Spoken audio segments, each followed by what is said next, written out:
Thiel believes we're headed toward a massive scapegoating of some kind. And he has a terror that Silicon Valley billionaires are going to be the scapegoats. Probably because they're not actually the scapegoats, they actually are to blame for a lot of our problems today. And what he's trying to do is manipulate or manufacture a case for placing the blame elsewhere.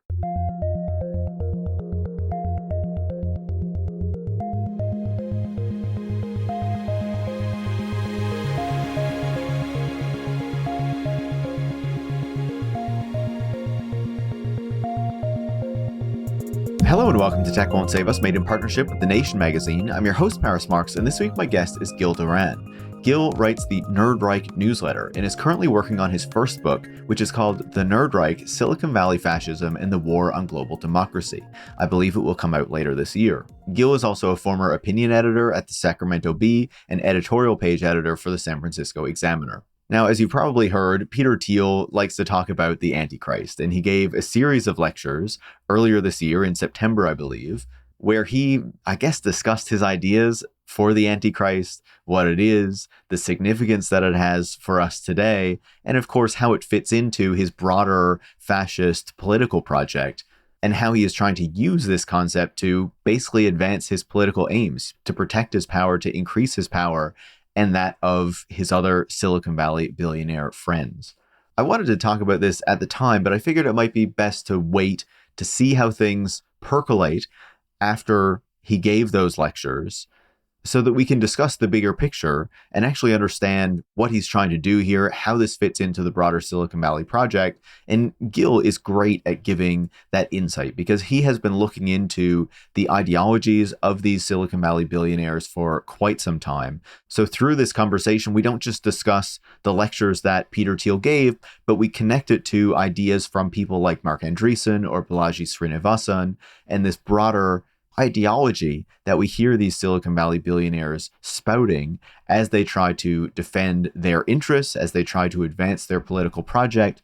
And that means not just working with the Republican Party and Donald Trump, but as Gil talks about in this episode, trying to buy influence with the Democratic Party as well. And Gil has a lot of critical things to say about how the Democratic Party has been too close to Silicon Valley billionaires, and right now, isn't offering an inspiring, hopeful message that can actually bring people in, that could try to bridge political divides and build a broader constituency by going after not just Donald Trump, but these tech billionaires as well, and the things that they are doing, not just to the United States, but so many different parts of the world. So ultimately, I think this was a fascinating conversation.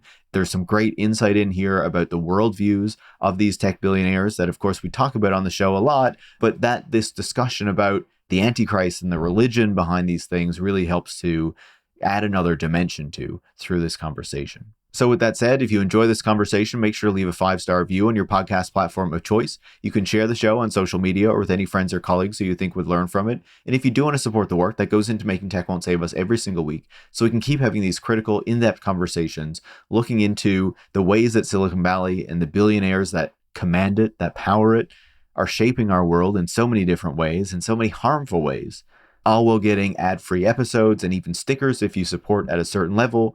You can join supporters like Jess from Perth, Kenny from Victoria in British Columbia, Sam from Copenhagen, and Andrew from Boston by going to patreon.com/techwon'tsaveus, where you can become a supporter as well. Thanks so much and enjoy this week's conversation. Gil, welcome back to Tech Won't Save Us. Thanks for having me. Absolutely. Really happy to talk to you in the past, to learn about your insights on Silicon Valley and what all these billionaires are up to. But as I think many listeners of the show will know, Peter Thiel has recently done this series of lectures on the Antichrist. I guess it's, a couple months ago now. But, I kind of wanted to sit and kind of see how these lectures hit the public and what the discussion was going to be. And so I'm happy you can join me now so we can dig into it. And maybe I would start by just asking, were you surprised to see Peter Thiel give a series of 4 lectures on the Antichrist when this was announced and when it became clear that he was doing this? Or is this kind of something that he has been discussing for a while at this point? It is something he'd been discussing for a while. I was surprised to see him do it in San Francisco. He must have known there would be a reaction, that it would get more attention and negative attention than his previous talks. This is something he's been talking about for a few years. It's an obsession of his, but he seems to be now refining it and trying to come to some kind of final point. And when I saw that he was going to do it, my worry was that nobody would pay attention.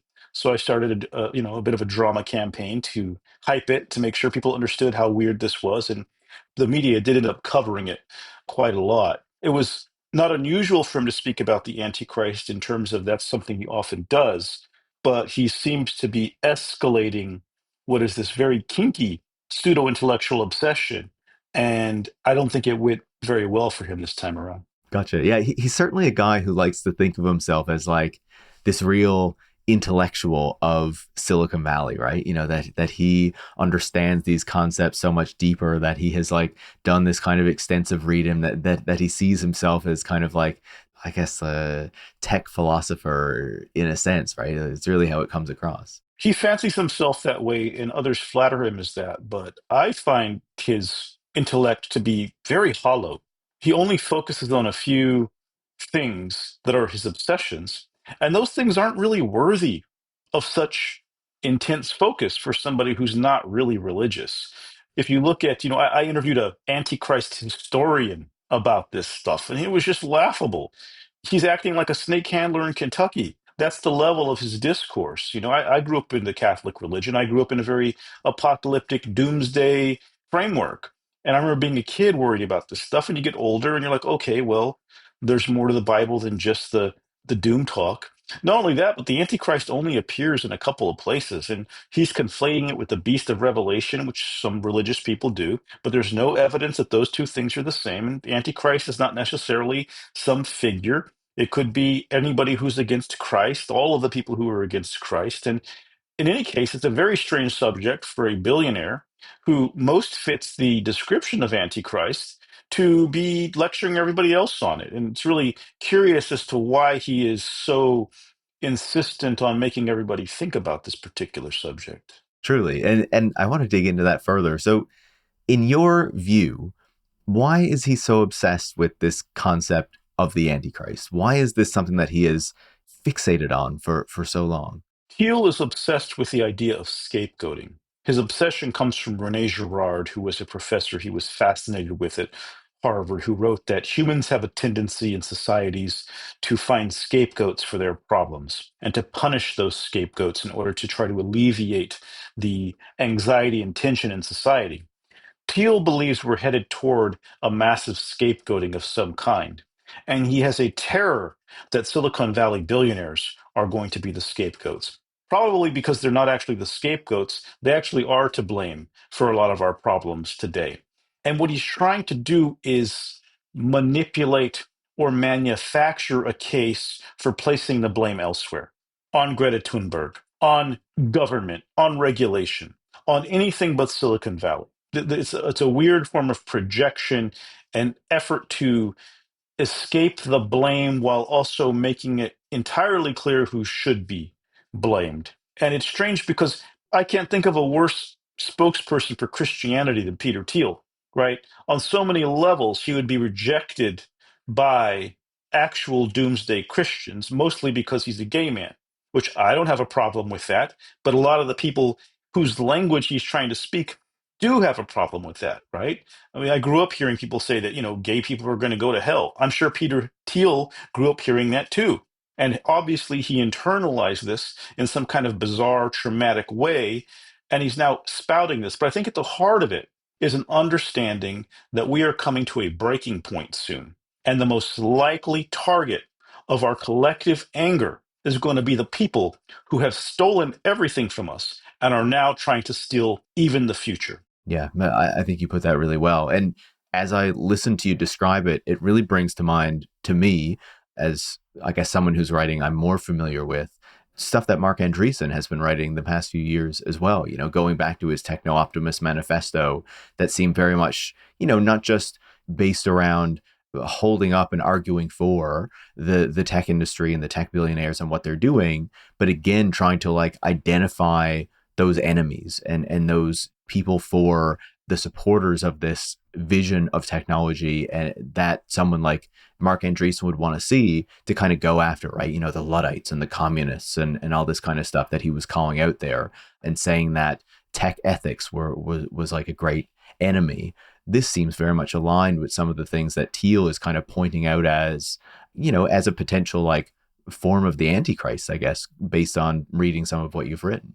Yeah, it's good to be bad and it's bad to be good, seems to be their motto, which sounds a lot like something the Antichrist would say, you know?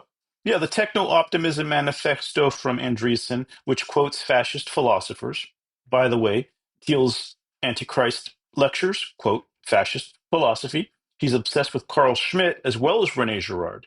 You know, Carl Schmitt was this Nazi jurist and philosopher whose main idea was that politics is an existential battle between friend and enemy, often using religious symbols in a political fashion towards some state of emergency where the rules are suspended and power is seized by a leader, right?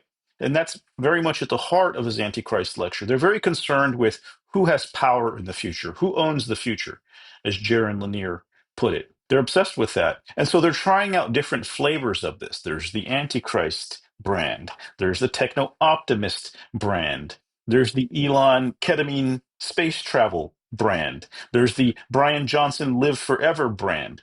Silicon Valley is in the middle of a psychotic break, an existential crisis, and they are looking for God and they are looking for eternity and they're looking for trillions of dollars. And they are trying to drag the rest of us along into this with them, right? Because Silicon Valley does have a lot of power to influence what's happening in politics, in media, and in the world. And that's why I decided to write so much about the Antichrist and Peter Thiel. People were like, why are you keep writing about this? Well, I'm trying to expose what they're doing because I think there's power in exposing propaganda techniques. This is mimetic warfare. That's what they call it, right? This is hyperstition. They're attempting to manifest a reality. And I wanted to show people this is what they're doing. Like when you see a magic trick video on TikTok and then someone shows you how the trick worked. Before you couldn't see it, and now you can see that there's a cup in the cup or whatever. That's what I'm trying to do is do the TikTok video where we bust the magicians. And that's not hard to do if you look at what they're doing and if you put that in the context of what they're after and who they're quoting. Fascists. You know, who mixes fascism and Jesus? The Nazis did. I just saw an interview the other day with Alex Karp, of course, you know, the CEO of Palantir, where again he was saying, oh, he's not a Nazi, but he talks to Nazis all the time. And, you know, he kind of doesn't understand why they get such a bad rap or something. And it's just wild to see them, I don't know, so kind of explicitly making these allusions and connections to Nazis when their politics seem so clearly aligned with a fascist project. It just blows my mind how like open they seem to be able to be about it. Yeah, to me, they're making a big mistake of overexposing themselves, which is good, right? I think the more they talk, the more they show their craziness, the less people will feel any sympathy or compatibility with their worldview. A good case in point is Curtis Yarvin, who started giving all these interviews after being this mysterious dark elf or whatever. And he's a completely long winded, boring, charmless dork who laughs at his own jokes through most of his talking and filibusters constantly. And he went all the way to getting a New Yorker profile that was pretty much the end of Curtis Yarvin's aura, right? He was completely exposed as an out of control, weeping bore. So, and I told Curtis Yarvin this. We were corresponding. I was trying to get him to do an interview with me. And I said, you know, we were bantering and I was trying to get him to keep talking. And he did, in email anyway. Before I came back to journalism, I did PR for many years for politicians. And I was like, you're breaking a cardinal rule here. You're way overexposed, right? You're just yammering on, taking any debate. You've sort of become a circus act for any kind of mid-tier, low-tier intellectual who needs a little juice on social media. Go debate Curtis Yarvin, you know? He wanted to debate me, actually. I was like, that would reduce my value to be seen on stage with you. So no, you know, go debate someone at Harvard. But they're all doing this. And the more they talk, Carp, I didn't really know what his deal was. And seeing him walk around talking about his Nazi friends and his stupid vest, this just ruins their image and shows you how weak they are, how thin their thinking is, and how imminently defeatable they will be once people wake up to what these people have in mind, right? They are way vulnerable to actual pushback, which is why it's sad that the Democratic Party has no spine and no brain, because we should be hitting these people hard already. I want to come back to that point just a little bit later after we dig into this stuff a bit more. I've talked to a number of people on this show about this in the past, about kind of how we see more and more, I feel like, these tech billionaires and people in the tech industry embracing religion and embracing faith in a way that I feel like we haven't seen for a long time, right? And it seems to be like ascendant in a way that seems a bit surprising, especially when, as you've been discussing, we see the ways that they're trying to use religion, use these concepts of the Antichrist. How do you see these tech billionaires kind of justifying or explaining their religious belief? And how do you see them using that toward, their own ends, I guess? They seem to be trying to solve for what they call a God-shaped hole in their lives. But I'd argue that there's also a human-shaped hole in many of their lives. And this could be a little unfair, but I largely see their public professions of newfound Christianity as entirely fabricated, as sort of an op. They understand, and if you listen to them and you read what they have been talking about for years, they understand the power of religion, the power of religious narratives to motivate movements, to motivate action. Why would anybody follow you or believe you should be in control of the world unless they believe you are a divine or moral authority, right? So if you're into authoritarianism, you need this idea of the divine order. You need this idea of a belief that goes beyond the earthly plane. And so I think that's a part of it. They are glomming on to this because it's the most accessible narrative. But if you look at the Silicon Valley version of Christianity, who does it center? It centers Silicon Valley millionaires and billionaires. Peter Thiel actually said during his Antichrist lecture that the people in that room, because it was this new tech Christian organization called Act 17, acknowledging Christ in technology and society, started by the Anduril guy's wife, Trey Stevens' wife, right?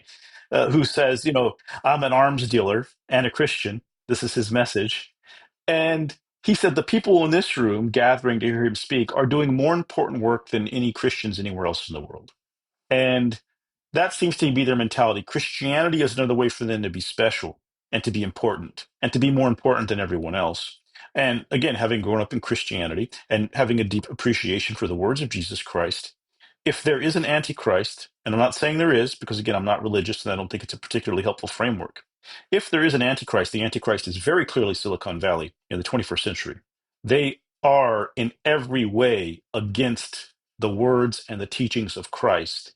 Elon Musk's cut to U.S. aid at Doge, based on the ideas of Curtis Yarvin, who was funded and supported solely by Peter Thiel, has already killed. Those Doge cuts have already killed 600,000 people and are projected to kill 14 million people by 2030. And many of those will be children. So, what would Jesus do about U.S. aid, right? So, these people are not Christian in my book. They are manipulating religious symbols in an effort to gain power. And I think a lot of that has to do with the fact that they are trying to merge with the MAGA movement, which has a base of religious extremists who are its most powerful component. And so, in a way, what they're trying to do is be like, hello, fellow Christians.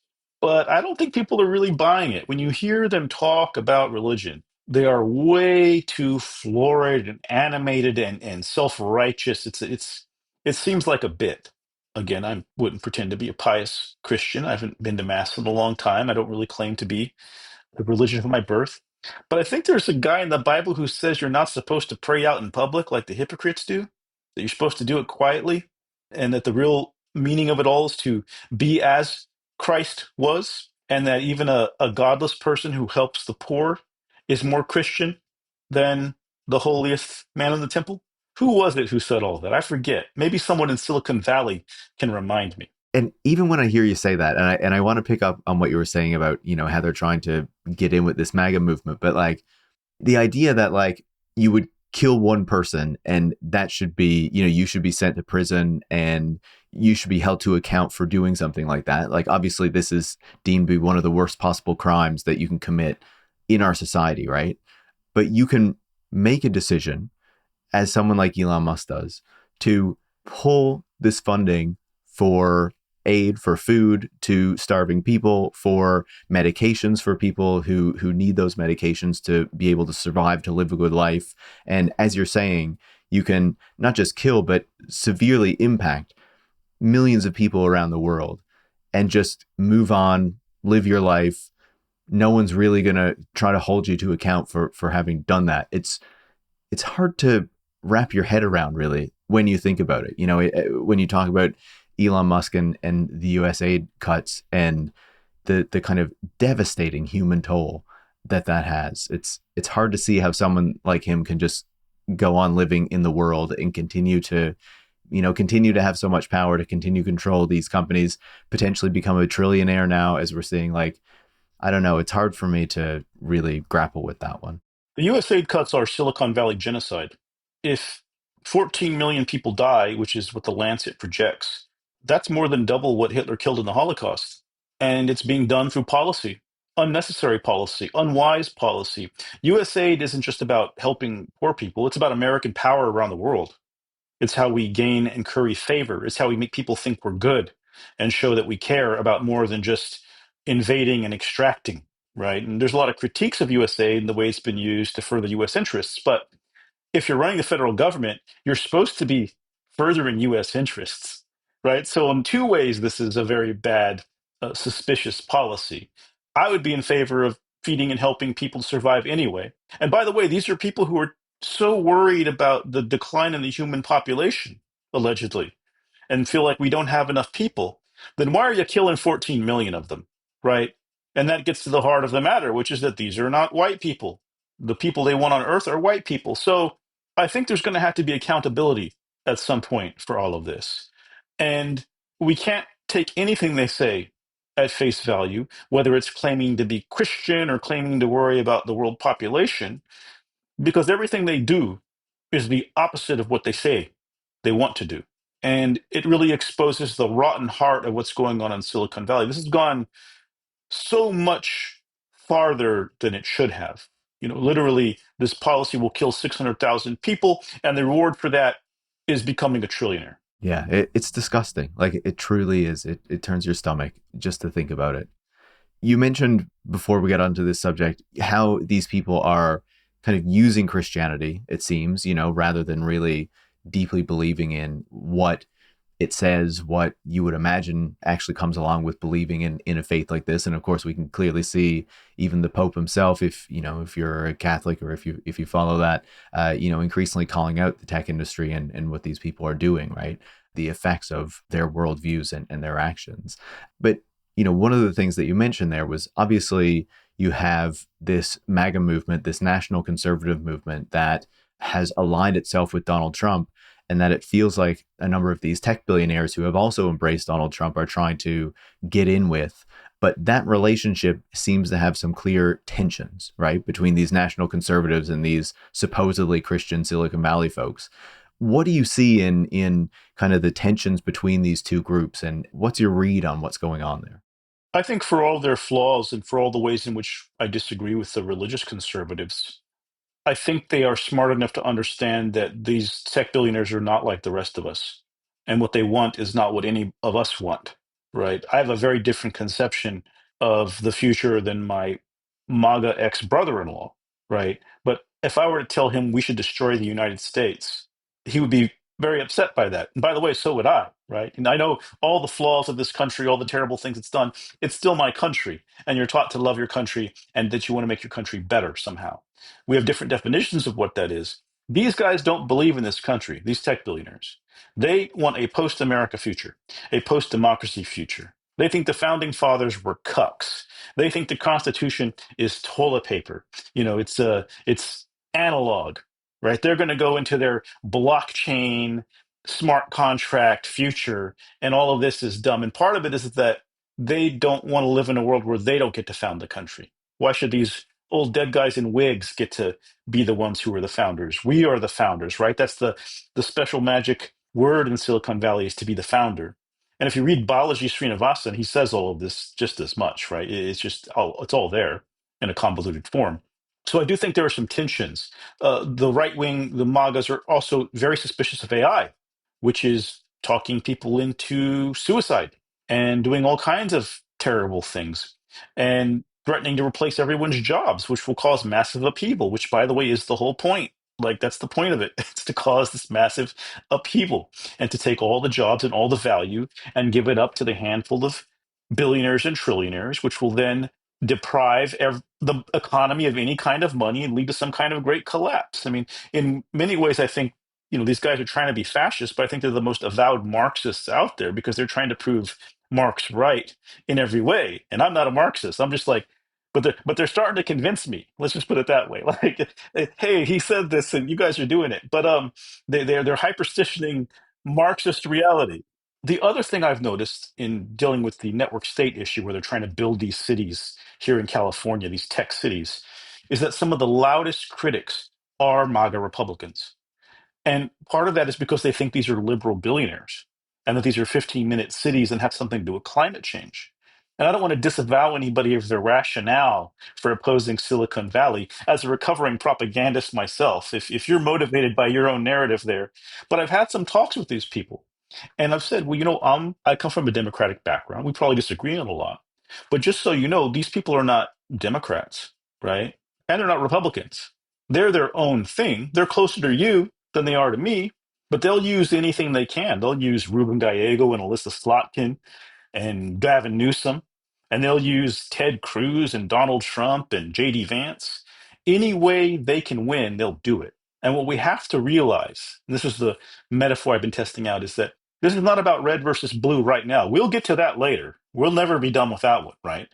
This is about an alien invasion by a species of strange human being that doesn't even want to be human anymore, that doesn't even want to live on Earth anymore, and that doesn't believe in God, that thinks it's God. And this is an existential threat to our country, to our future, to the planet, and we have to fight against that.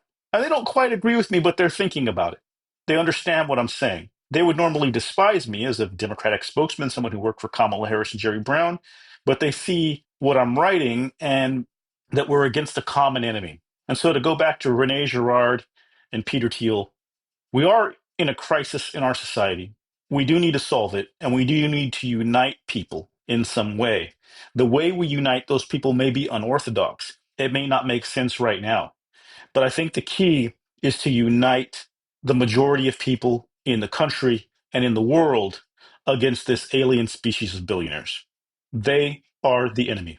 That's really fascinating to hear, right? Like, and it brings to mind, in a sense, thinking about kind of the commonalities and finding that kind of common enemy or like common program that brings people together, even if they have very different politics. And it brings to mind, to a certain degree, some of the things that Bernie Sanders used to do, right? In the way that there would be people who would be conservatives, but the type of way that he was talking about politics, he would get them to consider these more kind of liberal or progressive ideas because he was speaking to them and he was speaking about the issues that they felt that mattered, right?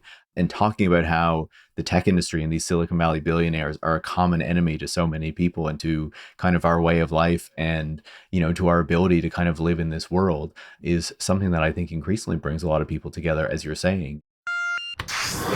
Aura frames are the perfect Christmas gift to stay connected even when there's distance between you. I always try to spend a lot of time with my grandparents when I'm home, but I travel a lot for work. And in those times, it's nice to be able to share photos with them of me and other family members that they'll see throughout the day to know we're thinking of each other until the next time we can sit up and have a cup of tea together and a nice chat. Aura frames are great for that because you can preload photos before it ships, then keep adding them from anywhere at any time. Plus, you can add a personalized message before it arrives too. You can't wrap togetherness, but you can frame it. For a limited time, visit auraframes.com and get $45 off Aura's best-selling Carver matte frames, named #1 by Wirecutter, by using promo code PARIS at checkout. That's auraframes.com, promo code PARIS. This exclusive Black Friday Cyber Monday deal is their best of the year, so order now before it ends. Support the show by mentioning us at checkout. Terms and conditions apply. I'm happy that you started to redirect our conversation back to Peter Thiel because that's where I wanted to take it as well, right? And I wanted to ask you, when Peter Thiel talks about the Antichrist, how does he position the Antichrist? What is the Antichrist in his view? Who is he trying to say is the Antichrist? And then, based on something that you were saying earlier, as he's describing that, what does it sound like the Antichrist really is, if this is how we're supposed to understand this concept? Well, I'll start with the end of that. The Antichrist, I think, is whoever wins total world power. And he has this fantasy that somehow that's what the left wants, or what the left is doing, what the liberals are doing. And that therefore justifies what he's trying to do and what the right's trying to do. It's politics as an existential crisis. One side has to win over the other. And the reason the Antichrist framework is so powerful is because it completely dehumanizes your opponent. They're no longer a person with a different opinion, right? They are evil incarnate, the servants of Satan, against all life, against God, against Christ, against all of it. And therefore, nothing you do to them is out of bounds. They do not deserve mercy. They do not deserve law. They do not deserve democracy. That's why it's such a dangerous trope to use. And he tries to put the label on Greta Thunberg for being a climate activist, the idea that all of us getting together to save our planet and stop burning fossil fuels is somehow going to lead to a totalitarian government. He says that communist was the antichrist of the 20th century, communism, which I didn't know there were multiple antichrists in multiple centuries, right? But again, it's not one person. So for him, it's either one person or it's a movement. It just shifts to be whoever his enemy is. Tech regulation is another possible antichrist. But he also defines, and this is the most interesting part of all, he defines the antichrist as someone who would rise to power by talking constantly about apocalypse and Armageddon. And as someone who would be highly interested in surveillance and total control. And the person who most fits the bill in the entire world right now is Peter Thiel, who is a co-founder of Palantir, which is wrapping its tentacles around every government in the world that it can get a hold of. And Peter Thiel is traveling the world talking about the Antichrist, the apocalypse, and Armageddon nonstop. Not only that, but he's created this wave in Silicon Valley, which I call Silicon Valley apocalypse capitalism, where they're all starting to talk this way. Silicon Valley is obsessed with apocalypse and the end times. So the thing about the Antichrist narrative, and this came from the historian Robert Fuller, who wrote a book called Naming the Antichrist back in the 90s, is that the people who accuse others of being the Antichrist are very often, it can be reversed. They meet all the characteristics they're laying out. So in a way, the Antichrist is a mirror. It's a mirror image. And that's why I say it's really about who is on the outside when the majority unites. And what Peter Thiel is saying is we have to find a way to engineer so that our enemies, the climate activists, the liberals, the left, are the scapegoat, because otherwise it's going to be us. And that's because he knows that's the most logical conclusion, is that they are the ones to blame. And it doesn't have to be that way, by the way. I don't believe we have to have an apocalypse. I believe we could save the planet. I believe we could solve our problems democratically. I believe that people could have their needs met on a planet where trillionaires are possible, being part of a species that can envision going to Mars and beyond, right? We can solve the problems on this earth and start by helping the poor, helping the sick, which, by the way, is what Jesus fucking said we should do. And they claim to be on the side of Jesus, but they don't want to do that, right? They want to kick off, they're against the creation itself. So the Antichrist thing is a mirror.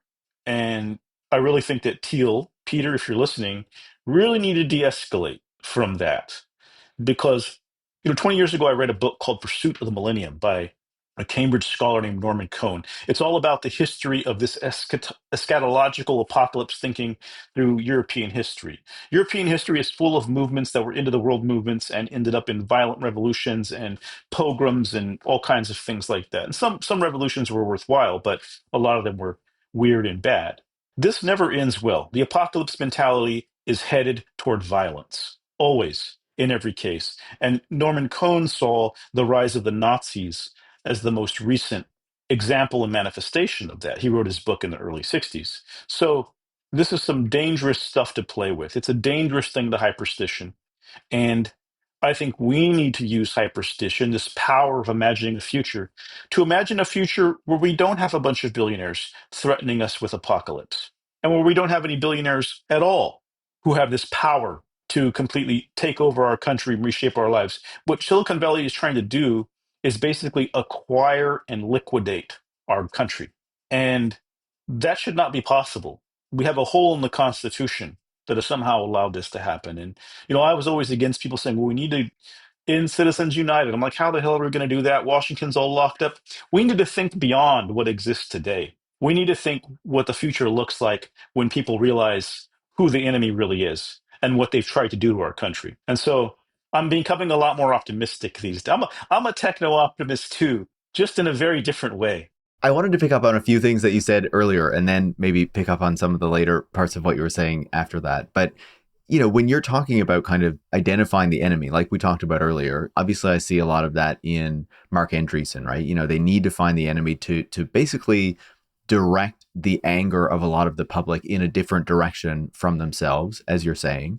And you can also understand them why they're so determined to attack democracy, as you have been talking about, because they don't want us to be able to use the levers of power against them, right? They want to take away the ability for us to really start to rein them in and to ensure that they don't have the power that they do.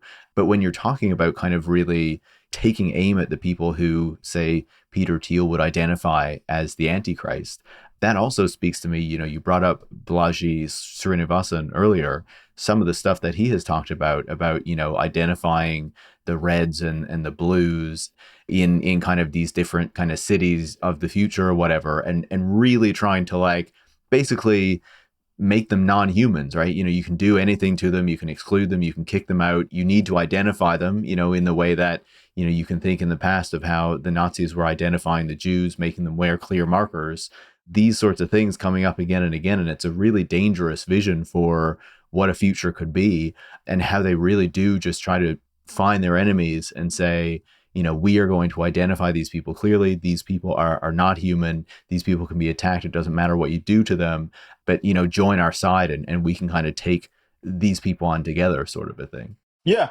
they know that much of history, but I think there's a lot they're missing. A, they don't realize how unappealing they are. Having worked in politics, it's an unfair world, but you got to have charisma to lead people. You got to have something that animates them, that makes them want to believe in you.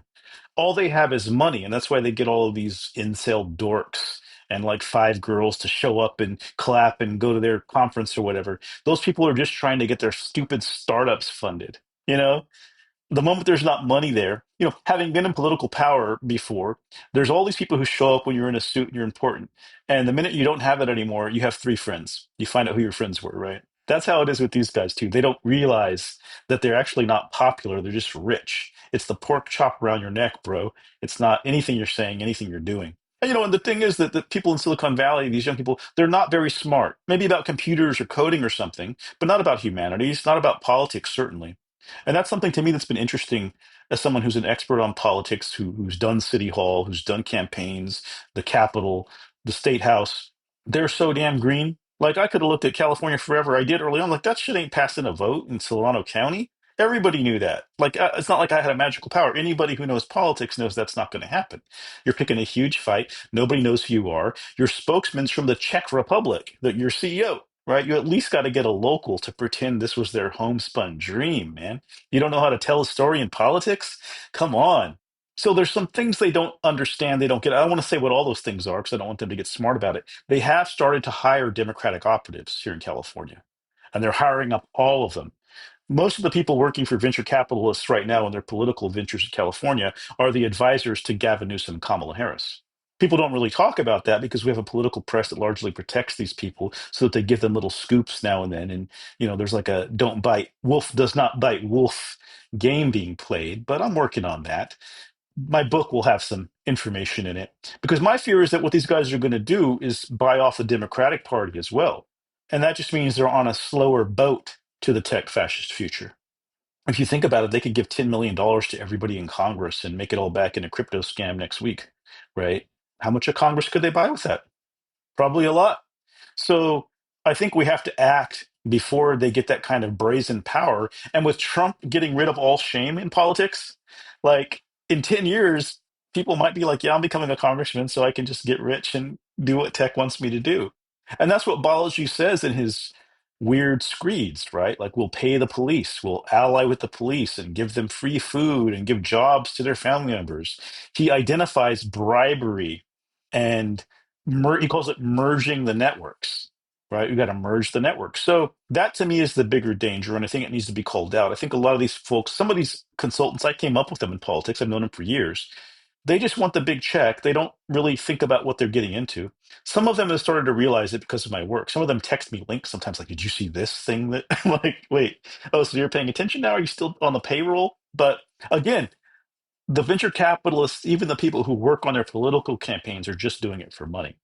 That's a problem they have to confront. Again, in their fantasy of the future where they rule everything, they're not factoring in the fact that their guards are going to murder them the first chance they get, because historically, violence is what makes you king. You know, why would you sit around guarding some trillionaire in his digital castle when you can just put a hole in his head and be the king, right? So they will come to appreciate the charms of liberal democracy too late, I fear. And again, one thing they don't factor in is that the reason we have the system of government we have through all of Greece and Rome and all of history is because we tried everything else. Nothing has been tried more than tyranny and authoritarianism. While they were getting all hyped up on fascist philosophy during the pandemic, I strangely fell into a rabbit hole of the French Revolution and read a lot of books about that fascinating stuff. And they should do that as well, I would say. Get off the fascism for a minute. I'll read the fascism, you read the French Revolution, and then let's catch up in 2028. You and Peter Thiel can have a discussion then once you've caught up on some different literature. Anytime, Peter. But when you're talking about the political campaigns and the political spending, right? I feel like the crypto industry has really showed how effective you can be at deploying that money in order to try to, in their case, kind of buy policies that are favorable to them. But it feels like they have kind of set an example for then other folks in the tech industry to want to follow if they want to try to pursue similar ends in kind of future campaigns, which is kind of concerning. Well, there's some tension growing. I just saw a story today that they also have an AI pack now, and apparently MAGA's upset about that. They're trying to claim too much power too quickly. That's another rookie mistake they're making, right? If you read The Art of War, change should not be rapid and massive, it should be slow. Change, but never too much at once, or otherwise you get revolt. They're getting revolt because they're moving too fast and they're just going for everything. And people have big concerns about AI. And so I think they are in this narrow time frame of needing to bully everyone to get their way, to get their lack of regulation locked in. But I think they're meeting some resistance. And they're probably upset because the Trump family's gotten like $5 billion in crypto wealth over the past 10 months. And hell, how much do you need to give us everything we want? Well, you made a deal with the devil, and he's never going to give you everything you want. He's terrified. He knows you want he knows you want him gone. But the crypto thing is a real problem, and I think a thing that needs to happen is we need to stigmatize crypto very strongly.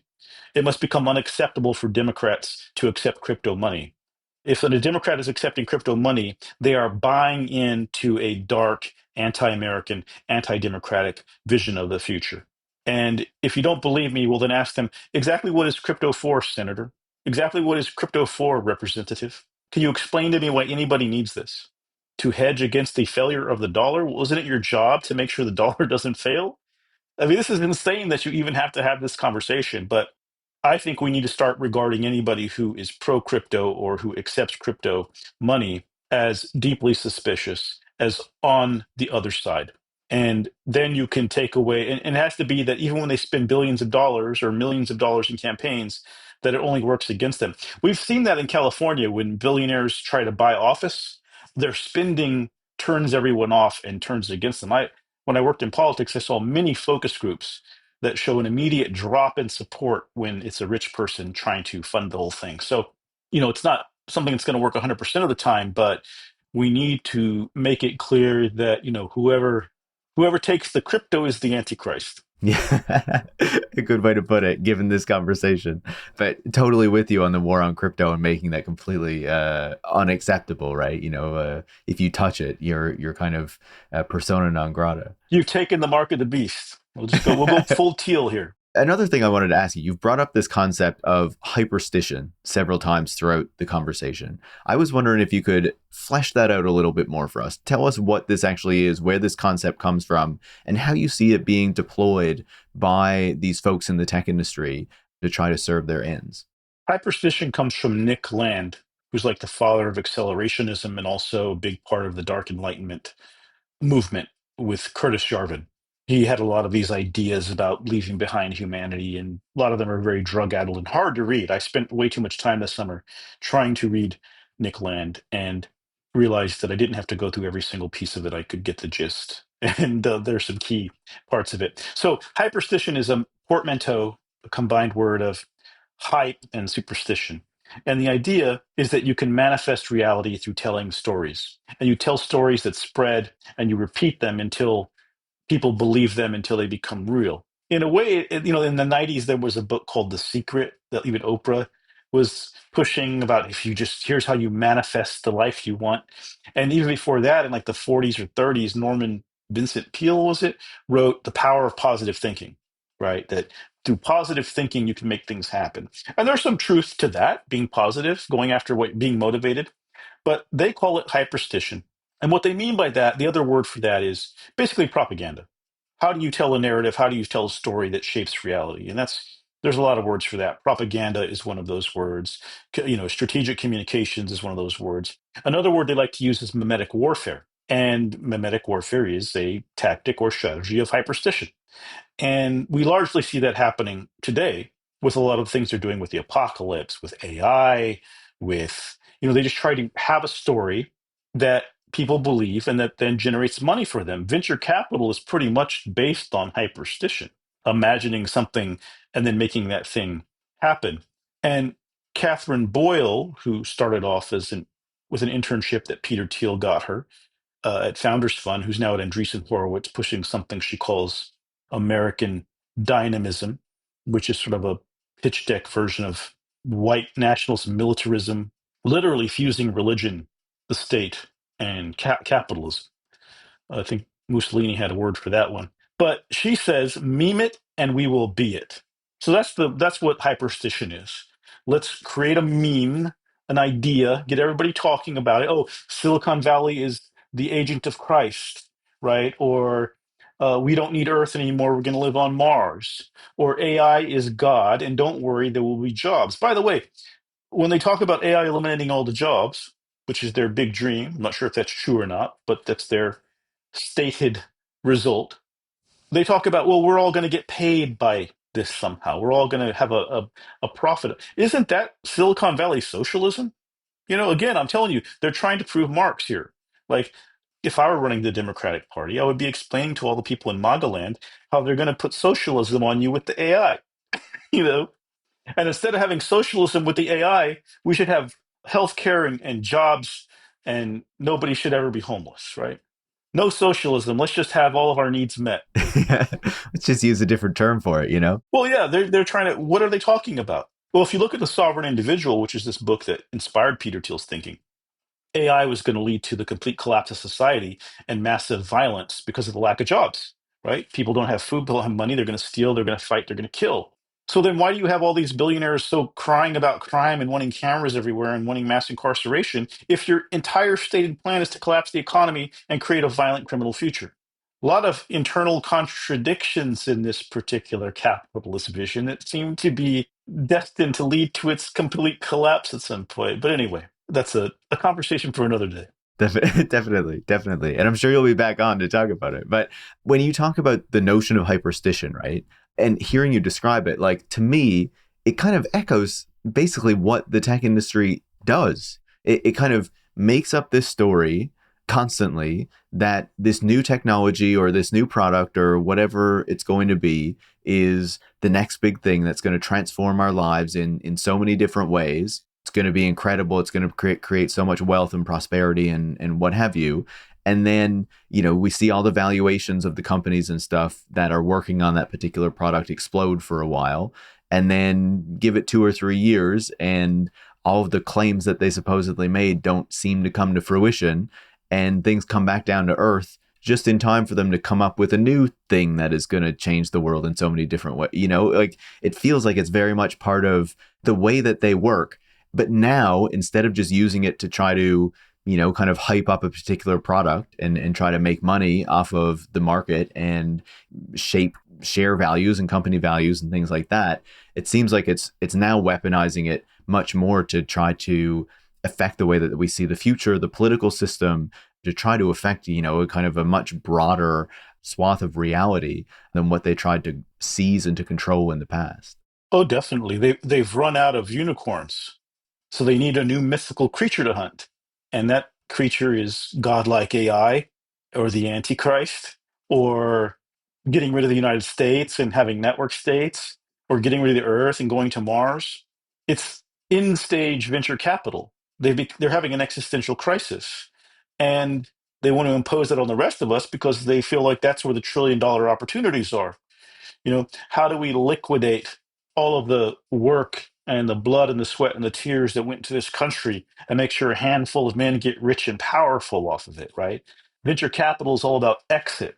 How do you leave a company at a point where everyone sees its peak value, take yours and get on to the next thing? They're trying to exit democracy. They're trying to exit Earth. They're trying to exit mortality. And they're trying to, no, they're not trying to, they're literally exiting reality. And it's time to put a stop to that. We have to be like, yeah, no. If we can give Elon Musk $1 trillion, we can have, daycare and healthcare and all these other things. And so while they have shown the power of hyperstition, it's a technology that's also available to us. We can dream too. We can also imagine a future. And I think we need to do more of that. I think lately in the States, anyway, there's been a lot of fear. Oh, it's a fascist country now. It's not a democracy. Like, shut up. Please go hide your face in your pillow and scream all your fear there. We need to be brave. We need to be strong. And we need to make it clear that the future is not going to belong to these handful of people in any circumstances, even if not all of us are there in that future. We have to be that brave because this is an existential crisis. It's one being forced on us by Silicon Valley. Even hearing you say that, like, we'll see how he actually is able to govern, as mayor of New York City. But it felt like Zoran Mamdani kind of used what you're talking about, kind of building a reality, making people see the world in a different way, different possibilities, and what you can actually do with power. It seemed like he was really effective in doing that in a way that we don't typically see of kind of more liberal and progressive politicians in the United States. Well, people are pushed off of that. You have to only live in a narrow confines of reality of what's possible by appealing to a centrist platform and if the votes exist for it right now. And look, a few years ago, I would have completely told you the same thing because I come from part of school, real city hall, and legislative politics. I know how it works. Yeah, the left always wants some crazy shit. They don't got the votes, whatever, right? Give them something good enough and drag two or three of their votes onto it and win. But I think we need to change our mentality. And I'd say one thing that inspires me, because you should always find inspiration from your enemies. I think Sun Tzu said that too, is that they are showing us what's possible. Donald Trump is showing us what's possible. Anything's possible. The president can send the troops into cities. The president can make $5 billion off of crypto in plain sight. The president can tear down an entire section of the White House and build an Epstein ballroom. Elon Musk can give a Hitler salute at the inauguration and get $1 trillion. Peter Thiel, the most likely candidate for Antichrist, can go around the world calling everyone else the Antichrist. We can do that too. And we can do that for good, not for evil. In all the stories in the Bible and Lord of the Rings and science fiction, there's a good side and there's a bad side of the same energy. So let's understand the power, the force of hyperstition, and let's start putting it to use sooner rather than later. And I think the more that people do that and understand it, the better it will be because anything is possible now. And if we don't wake up and start acting, then they will be the only ones on the field. And that's where they are right now. But it's falling apart. Curtis Jarvin is panicked and wants to flee the country. Steve Bannon last week said, we're all going to go to prison if the Democrats win the midterms, which says there's going to be midterms, right? And if there's midterms, we're going to win them. So they are scared. They're way out there. I would much rather be in our shoes than theirs because believe me, there's a lot of things I would do, but overthrow the government of the United States of America in plain sight, not advisable. High penalty for this particular crime. So I think we have to be hopeful, we have to be active, we have to be motivated, and we have to be optimistic about what the future is going to bring to Silicon Valley.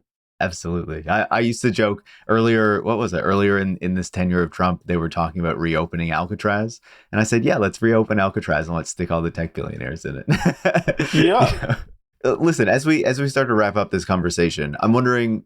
Obviously, we've talked about these lectures that Peter Thiel did, all of his kind of rambling about the Antichrist. What have you made of the response to it? Have you been hopeful seeing how people generally have responded to kind of just the crazy things that he is saying? When you get roasted on South Park and Joe Rogan, you're done. I mean, this was a real flop on Teal's part. And I don't know who's advising him, but he needs to like fire them, get a new therapist. I don't know what. The fact that it went this far, actually, Tim Dillon said this on the Joe Rogan podcast. There's nobody around him who said no 4 lectures on the Antichrist, maybe no lectures on the Antichrist. I think it woke some people up to what the hell's going on with this guy. I was actually in a public place recently, and I heard someone explaining Peter Thiel Antichrist and the JD Vance connection to someone on the phone. And I was like, my heart was so warmed. Like, he has really broken through with this. And I think it's a warning sign for people of how crazy it's getting. You know, this is a guy who's behind Trump, who has a $10 billion contract with the US Army to consolidate all of its contracts, whose company is busy plugging into data all over the world from governments. There's a federal database being created of information on every American, and this is what he's doing. If I were him, I'd be quiet. People wouldn't know my name. You know, that's a way, another way to do things. So I'm glad in a way that he's doing what he's doing. He's advertising the crisis and raising awareness of the problem. So the problem being him. So yeah, I think it was a massive mistake. It's nothing you would ever advise anybody to do. But again, these guys think they're so smart, and they're not. My mom used to tell me when I was a kid, you know, you're so smart, you're stupid, because there were things that I really was good at and things I was really, really bad at, you know? And that was the way she put it. And it reminds me of these guys now. What madness would possess you to go around talking about the goddamn Antichrist right now, in the middle of all of this? Not the time, but in a way, the perfect time, because people need to understand this is where we are, yo. Peter Thiel, Antichrist lecture series. That's the point in history we've reached.